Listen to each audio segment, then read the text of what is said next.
여기 천하를 건 영웅들의 이야기가 있습니다. 때로는 용기 있게, 때로는 지혜롭게, 때로는 잔인하게, 때로는 따뜻하게. 2200년 전 가슴이 웅장해지는 이야기, 그리고 사자성어, 지금 시작합니다.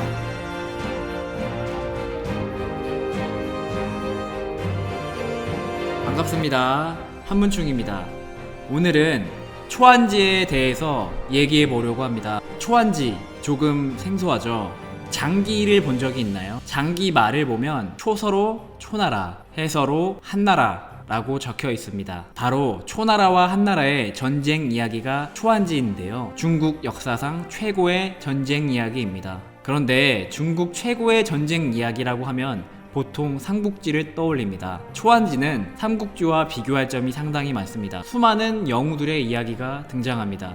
유비, 관우, 장비, 조조, 여포 같은 영웅들, 그리고 삼국지는 대체로 명나라 때 소설 삼국지 연의에 기반하고 있는데 반해 초안지는 한나라 역사가 사마천의 사기라는 역사책에 많이 기반하고 있습니다. 우리 조상들은 삼국지보다 초안지를 훨씬 더 선호했습니다. 그들이 인용했던 고사나 좋아했던 영웅들도 주로 초안지 관련 이야기였습니다. 우리가 지금 삼국지에 대해서 관우가 센지 여포가 센지 또 사마이가 똑똑한지 제갈량이 똑똑한지 논쟁하는 것처럼 똑같이 우리 조상님들도 초안지의 영웅들을 가지고 클래스에 대해서 논하곤 했습니다. 초안지를 가지고 소설, 연극, 드라마, 영화, 게임 같은 다양한 컨텐츠가 만들어졌는데요. 오늘은 영화 초안지 천하대전을 가지고 초안지에 나오는 사자성어를 중심으로 이야기를 해보려고 합니다. 우리가 알고 있는 사자성어에서 많은 부분이 초안지에서 유래했습니다. 영화와 함께 초안지와 관련된 역사 그리고 사자성어까지 살펴볼 텐데, 영화다 보니까 극적인 효과를 위해 각색된 부분이 많아서 그런 부분은 제외하고 진행하겠습니다. 초안지를 이해하려면 먼저 이전 역사에 대한 배경 지식이 조금 필요합니다. 전국시대 중국은 봉건제로 여러 나라로 나누어진 상태입니다. 이때 진나라에서 영정이라는 강한 통치자가 나타나 중국을 처음 하나로 통일하고 황제 진시황이 됩니다. 얼마 안가 진시황이 죽고 아들 호해가 왕이 되는데, 환관이었던 조고가 주변에 있던 좋은 신하들을 왕에게 이간질해서 죽이고 왕의 신임을 독차지하게 됩니다. 아무도 호해에게 제대로 된 말을 할 사람이 없어진 것이죠. 호해는 아방궁 축조와 진시황릉을 짓는데 많은 돈과 인력을 소모합니다. 때문에 피폐해진 백성들은 중국 각지에서 반란을 일으킵니다. 그중 큰 무리가 초나라 명장 항현의 후예 항량과 그의 조카 항우, 그리고 폐연의 유방 등이 있습니다. 그런데 그 당시 여러 세력들에게는 정통성이 없었습니다. 그래서 옛 초나라 왕족의 후손을 데려다가 왕으로 삼은 거죠. 이 사람이 바로 초회왕이란 사람입니다. 우리나라에선 주로 단종과 많이 비교되고 김종직의 조의제문에서 의제가 바로 이 사람입니다. 군사력은 없지만 진나라 최고의 라이벌이었던 초나라의 왕족이었다는 점에서 단진대항군의 상징성과 구심점 역할을 하게 된 것이죠. 그런데 초회왕이 연합반란군에게 재미있는 말 하나를 합니다.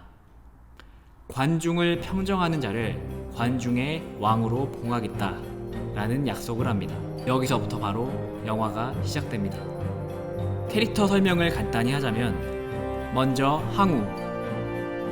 항우는 초나라 장군의 후예 항량의 조카입니다. 젊은 시절 키가 8척에 이르렀고 큰 돛을 들어올릴 정도로 힘이 장사였다고 기록되어 있습니다. 항우는 이미 검술과 전투에 능했으며 각종 병장기를 잘 다루는 전투의 신이었습니다. 삼국지 여포와 장비를 합친 느낌이죠. 병사들과 동고동락하는 장군형 타입입니다. 성미가 급하고 잔인한 성격의 소유자였으며 진나라에 항거하는 반란군 세력입니다. 범증. 나이가 많은 항우의 책사입니다. 항우에게 아부, 아버지 다음이라는 칭호를 들을 정도로 항우와 친근한 인물입니다. 뛰어난 지략까지만 사람 보는 눈이 없었다는 후세의 평가가 있습니다. 유방. 패땅 사람으로 원래 하는 거 없이 놀고 먹으며 술과 여자를 좋아하는 한량 같은 인물입니다. 하지만 이상하게도 주변에 계속 좋은 인물들이 따릅니다. 한마디로 제왕의 기운을 타고난 사람이죠.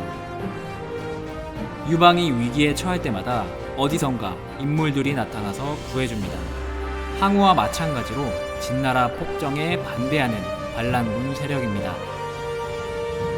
장량. 소와 한신과 더불어 한나라 삼걸입니다. 명석한 두뇌와 선견지명을 가진 지능형 인물로 유방의 책사입니다. 삼국지 제갈량과 자주 비견됩니다. 영화의 시작은 항우와 유방의 만남으로 시작됩니다. 둘 다 진나라 폭정에 반기를 든 반란군으로 힘을 합쳐 진나라 군대와 싸우게 된 거죠. 항우와 유방은 이때 처음 만나게 됩니다. 초회왕은 유방이 함양의 관문 함국관을 공격하고 항우는 위쪽에서 진나라 장한의 군대와 상대하라는 오더를 내립니다. 초회왕이 관중을 처음 함락한 사람을 관중의 왕으로 임명한다는 약속 기억나시죠? 관중은 비옥하고 중원 한가운데 있는 전략적 요충지입니다. 누구나 그곳을 차지하고 싶어 하죠. 항우와 유방도 마찬가지였습니다. 관중을 남에게 뺏길까 노심초사하던 항우는 전투가 길어지자 자기 병사들이 밥을 지어 먹던 솥을 깨 부숴버리고 타고 온 배를 가라앉힙니다. 이것이 바로 첫 번째 사자성어 파부 침주입니다. 솥이 없으면 밥을 지어 먹을 수가 없고 배가 없으면 도망갈 수가 없습니다. 빠른 시간 안에 상대와 싸워 이기든 지든 승부를 봐야 합니다. 결국 항우 군대는 전투력이 상승하고 그렇게 해서 진나라 장수 장한이 투항하게 됩니다. 그런데 항우는 여기서 자신의 잔인한 면모를 보여줍니다. 투항한 20만 명의 진나라 병사를 생매장시켜버립니다. 이것이 바로 신한 대학살입니다. 하지만 이 일은 결과적으로 항우에게 안 좋게 작용하게 됩니다. 한편 유방은 난공불락의 함곡관을 함락시키고 함양으로 향합니다. 마침내 유방은 진나라의 수도 함양을 함락시킵니다. 또 전리품을 백성들에게 나눠주기로 약속합니다. 항복한 진나라 왕과 신하들도 살려주기로 약속하죠. 진나라의 백성들은 진나라 특유의 가혹하고 엄격한 법 때문에 고통받고 있었습니다. 여기서 또 하나의 사자성어 약법 3장이 나옵니다. 이런 가혹하고 복잡한 진나라 법을 단 3개로 줄여버립니다. 첫 번째, 사람을 죽인 사람은 죽는다. 두 번째, 사람을 다치게 한 사람과 도둑질한 사람은 죄를 받는다. 세 번째, 나머지 진나라의 법은 모두 없애버린다. 이렇게 약법 3장은 법이 복잡하기보다는 단순하고 간편해야 한다는 뜻으로 쓰입니다. 아무튼 이렇게 유방은 진나라 백성의 민심을 얻습니다. 한편 항우는 유방이 먼저 함양에 들어갔다는 소식을 듣고 매우 분노합니다. 그는 40만 군대를 이끌고 함곡관을 공략합니다. 유방은 함곡관을 막아보려 했지만 실패하고 항우는 함양 근처 홍문까지 진군합니다. 유방의 군대는 겨우 10만 밖에 없었기 때문에 유방은 이제 죽을 위기에 처했습니다. 그런데 마침 항우의 숙부 항백과 유방의 책사 장량이 은인 사이입니다. 자기 생명의 은인이던 장량에게 항우가 곧 유방군을 몰살시킬 것이니 도망가라고 정보를 주러 유방의 진영으로 항백이 오게 됩니다. 유방에겐 더없이 좋은 기회였죠. 이때다 싶은 유방은 항백과 술자리를 통해 친해지면서 사돈 약속까지 합니다. 돌아가서 항우에게 잘 말해달라고 부탁하죠. 항백이 항우에게 돌아가 유방에 대한 오해가 있었다며 유방에 대해 잘 말해줬고, 유방은 항우가 주둔하던 홍문으로 찾아가게 됩니다. 이것이 바로 홍문연, 바로 이 영화의 원래 제목입니다. 홍문지회라고도 불리는 이 항우와 유방의 홍문에서의 만남은 중국 역사에서 가장 중요하고 극적인 장면으로 알려져 있습니다. 그렇기 때문에 이미 많은 연극이나 소설, 영화 등에서 소재로 사용되었죠. 사마천의 사기에서는 홍문연을 인물들의 표정 하나하나까지 세밀하게 서술하고 있습니다. 중국 역사에서 가장 중요한 만남 중에 하나입니다. 유방을 만나기 전 항우의 책사 범증은 유방을 지금 무조건 죽여야 한다고 항우를 설득합니다. 항우도 일단 오케이 하죠. 하지만 막상 납작 엎드린 유방을 보고 마음이 조금 풀린 항우는 술자리 연회를 엽니다.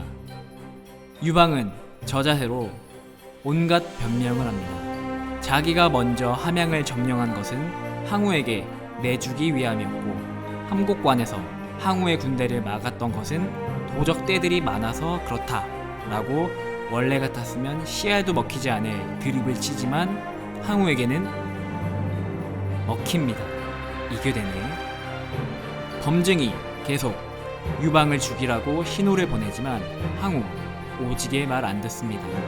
유방을 계속 죽이지 않습니다. 빡친 범증이 따로 밖으로 나와 항장에게 유방을 죽이라고 말합니다. 그리하여 항장이 칼춤을 추다 유방을 찌르려고 하는데 갑자기 항백이 난입합니다. 항장이 유방 쪽으로 갈 때마다 항백이 막아섭니다. 유방은 참 운도 좋습니다. 아무튼 목숨을 건진 유방은 도망을 갑니다. 결국 함양을 차지한 항우, 진나라 왕이었던 자영을 죽이고 궁궐, 아방궁을 불태웁니다. 어찌나 불이 컸던지 3개월 동안 불탔다고 합니다. 이제 온 중국은 항우의 손바닥 안에 있습니다. 항우는 중국 천하를 18개로 나눠서 세력 있는 제후들에게 나눠줍니다. 이때 유방을 파촉당, 중국에서 매우 험한 오지로 봉해버립니다. 농사를 지을 수도, 사람이 살기에도 불편한, 한마디로 무쓸모 땅이었죠. 유방은 부들부들 하지만 당장은 어쩔 수가 없습니다. 항우가 너무 강력했기 때문이죠. 항우 자신은 서초에 패왕이 되어서 고향 팽성으로 돌아갑니다. 이 과정에서 한생이란 자가 팽성에 가지 말고 도읍을 함양으로 해야 한다고 조언합니다. 함양이 바로 전략적 요충지라는 것이죠. 그러자 항우가 한마디 하죠. 사람이 부귀를 이루고도 고향에 돌아가지 않는다면 비단 옷을 입고 밤길에 가는 것과 같으니 이를 누가 알아주겠는가. 바로 사자성어 금이야행입니다. 비단 옷을 입고 밤길을 다닌다. 성공해서 고향으로 돌아가고 싶다는 거죠. 비슷한 버전으로 금이환향이 있습니다. 아무튼 항우는 초나라 수도 팽성에 돌아가 서초 패왕이 되는 길을 선택합니다. 이런저런 과정에서 항우는 범증과도 헤어지게 됩니다. 영화에선 좋게 헤어지지만 역사에선 거의 내쫓다시피 합니다. 중국 천하는 이제 항우에게 돌아간 것 같습니다. 부들부들한 유방은 대체 어떻게 돌아올까요? 그리고 항우와 유방 사이에 가려진 중국 역사 최고의 장군이 아직 남아있습니다. 천하의 행방이 달린 건곤일척의 운명이 결정됩니다. 가슴이 웅장해지는 영웅들의 이야기, 그리고 사자성어 2편을